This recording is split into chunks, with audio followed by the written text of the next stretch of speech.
Mexico earthquake.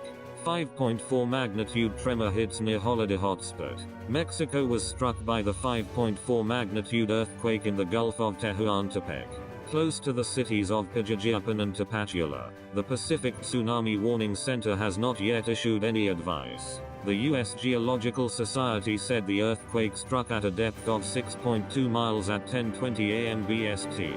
It comes nearly a year to the day after Mexico City was rocked by a 7.1 magnitude earthquake that ripped through the country's capital. The earthquake, which struck on the 19th of September, 2017, killed 370 people and injured more than 6,000 others. Mexico is one of the world's most seismically active regions, sitting on several intersecting tectonic plates. In total, seismic forces cause an average of 40 earthquakes a day in Mexico.